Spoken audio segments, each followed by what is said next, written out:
5 ഗണിത ചോദ്യങ്ങൾ ഉത്തരം കാണാനുള്ള സിമ്പിൾ മെത്തേഡ്സ് പരിചയപ്പെടാം. ഒന്നാമത്തെ ചോദ്യത്തിലേക്ക്. താഴെ തന്നിരിക്കുന്ന പദങ്ങളെ അർത്ഥവത്തായി ക്രമീകരിക്കുക. അപ്പോൾ താഴെ തന്നിരിക്കുന്ന പദങ്ങളാണ് ഏതൊക്കെയാ? മേശ, മരം, തടി, വിത്ത്, ചെടി. ഈ 5 പദങ്ങളുണ്ട്. ആ പദങ്ങളെ അർത്ഥവത്തായി ക്രമീകരിക്കണം. ആ പദങ്ങളൊന്ന് എഴുതാം. ഒന്നാമത്തത് മേശ, രണ്ടാമത്തത് മരം, മൂന്നാമത്തത് തടി, നാലാമത്തത് വിത്ത്, അഞ്ചാമത്തത് ചെടി. ഈ 5 പദങ്ങൾ എന്ന് പറയുന്നത് ക്രമത്തിൽ പോവുകയാണ് അല്ലേ? എവിടുന്ന തുടങ്ങുന്നത്? വിത്തിൽ നിന്ന് തുടങ്ങും. അതായത് ഒന്നാമത്തത് ഏതാണ്? ഈ നാലാമത്തെ വിത്താണ് അല്ലേ? ഇപ്പൊ 4 നിന്ന് തുടങ്ങും. 4 വിത്ത് എന്താകുന്നു? വിത്ത് ചെടിയാകുന്നു. അപ്പോ അത് 5. ആ ചെടി എന്തായി മാറുന്നു? വലുതായി മരമായി മാറുന്നു. 2 ആ മരത്തിൽ നിന്നുള്ള തടി വെട്ടുന്നു. 3 ആ തടി ഉപയോഗിച്ച് മേശ ഉണ്ടാക്കുന്നു. അപ്പോൾ ഉത്തരം എഴുതുമ്പോൾ ഇതിന്റെ അക്കങ്ങളാണ് എഴുതേണ്ടി വരിക. അങ്ങനെ എഴുതേണ്ടി വന്നാൽ 4, 5, 2, 3, 1 എന്ന ക്രമത്തിലുള്ള അത് തിരഞ്ഞെടുത്ത് ഉത്തരം എഴുതുക. ഓക്കെ, അടുത്ത ചോദ്യത്തിലേക്ക്. ഒരു ക്ലാസ്സിലെ 30 കുട്ടികളുടെ ശരാശരി വയസ്സ് 10 ആണ്. ടീച്ചറെയും കൂട്ടിച്ചേർത്തപ്പോൾ ശരാശരി വയസ്സ് 11 ടീച്ചറുടെ വയസ്സ് എത്ര? അപ്പൊ 30 കുട്ടികളുടെ ശരാശരി എത്രയാണ്? 10 ആണ്. ടീച്ചറെയും കൂടെ കൂട്ടിയപ്പം 30 എന്താകും? 31 ആകും. അതിന്റെ ശരാശരി എത്രയാണ്? 11. അപ്പൊ ഈ 30ന്റെ കൂടെ ടീച്ചർ കൂടി വന്നു അല്ലെ? പുതിയ ഒരാൾ കൂടി വന്നു. അങ്ങനെ വന്നപ്പോൾ ശരാശരി 11. ആ പുതുതായി വന്ന ടീച്ചറുടെ വയസ്സാണ് കണ്ടുപിടിക്കേണ്ടത്. അത് സിമ്പിൾ ആണ്. 30 ഗുണിക്കണം 10 300. 31 ഗുണിക്കണം 11 എത്രയാ? 31 ഗുണിക്കണം 10 310. 310ന്റെ കൂടെ 31 കൂടെ കൂട്ടിയാൽ 341.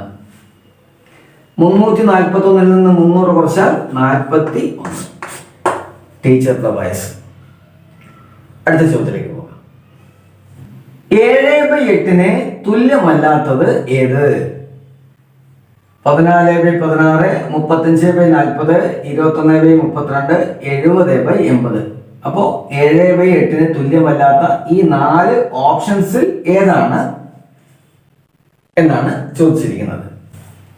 7/8 അതിനെ തന്നിട്ടുള്ളത് 14/16, 35/40, 21/32, 70/80. ഇതിന്റെ അംശത്തെയും ഛേദത്തെയും കുറിച്ച് നോക്കുക. 7 2 14, 8 2 16. അപ്പൊ ഇത് തുല്യമാണ്. 7 5 35, 8 5 40 ഇതും തുല്യമാണ്. 7 3 21, 8 3 24 വേണ്ടത്. പക്ഷെ ഇവിടെ 32 ഉള്ളത്. അപ്പൊ ഇതാണ് നമ്മുടെ 7/8 തുല്യമല്ലാത്ത ഭിന്നസംഖ്യ. അടുത്ത ചോദ്യം. 2 4 8 7 എന്നിവയുടെ ലസാഗു എന്ത്? ലസാഗുവാണ് 2 4 8 7 അതിന്റെ ലസാഗു.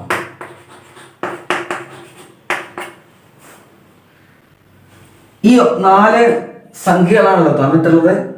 അതിൽ നിന്ന് നമ്മൾ ഒറ്റ ഓർഡറിൽ തന്നെ ഇതിന്റെ ഉത്തരം കാണണം. അതിനെന്താ വഴിയെന്ന് അറിയോ? 8 8 ആ 8 2 4 അടങ്ങുന്ന സംഖ്യയാണ്. അപ്പൊ ഇത് നമുക്കിനി ആവശ്യമില്ല. 8 മതി. 8ന്റെ കൂടെ പിന്നെ എന്താ ഉള്ളത്? 7. അതൊരു അഭാജ്യ സംഖ്യയാണ് അല്ലെ? അതിന് വേറെ ഘടകങ്ങളൊന്നുമില്ല. അതുകൊണ്ട് ലസാഗു എന്ന് പറയുന്നത് 8 ഗുണിക്കണം 7 56. അത്രയേ വേണ്ടു. ഓക്കെ, അടുത്ത ചോദ്യം. 1.368 പ്ലസ് 8.965 പ്ലസ് 0.0354 പ്ലസ് 0.0068. 1, 2, 3, 4 ദശാംശ സംഖ്യകൾ തന്നിട്ടുണ്ട്. അത് മുഴുവൻ ഒന്ന് കൂട്ടി നോക്കുക. കൂട്ടുമ്പോൾ ശ്രദ്ധിക്കേണ്ട ഒരേ ഒരു കാര്യമാണ് ഉള്ളത്, അത് ഞാൻ ചെയ്യുമ്പോൾ പറയാം. ഒന്നാമത്തെ സംഖ്യ ഇതാണ് 1.368. അതിൻ്റെ കൂടെ അടുത്ത കൂട്ടേണ്ടത് എന്താ? 8.965. അപ്പോൾ ഈ ഒന്നിന്റെ നേരെ ചുവടെ 8 വരും. 8.965. അടുത്തെന്താ? 0.0354. ഇതിങ്ങനെ ചുവടെ എഴുതുമ്പോൾ തെറ്റിപ്പോകാനുള്ള സാധ്യത ഉണ്ട്.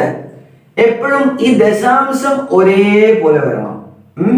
അപ്പോൾ അടുത്ത സംഖ്യയുടെ ദശാംശം ഇവിടെ ഇടുക. 0.0354.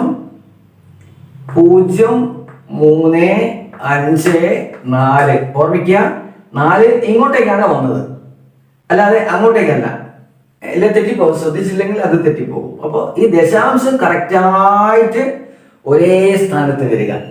അത് ശ്രദ്ധിച്ചു കഴിഞ്ഞാൽ ബാക്കിയൊക്കെ അതിനനുസരിച്ച് ഇങ്ങോട്ടേക്ക് എഴുതിയാൽ മതി. പിന്നീട് 0 ദശാംശം വീണ്ടും 0.068. ഇനി ഇത് ക്രമത്തിൽ സാധാരണ സംഖ്യകൾ കൂട്ടുന്ന പോലെ കൂട്ടിയാൽ മതി. 4ഉം 8ഉം 12, 1 ബാക്കി. 1ഉം 8ഉം 9, 5, 14, 19, 6, 25, 2 ബാക്കി. 8, 14, 17, 1 ബാക്കി. 1, 3, 4, 13, 1 ബാക്കി. ആ 1, 1, 3, 2, 8, 10. 10.375.2. ഓക്കെ.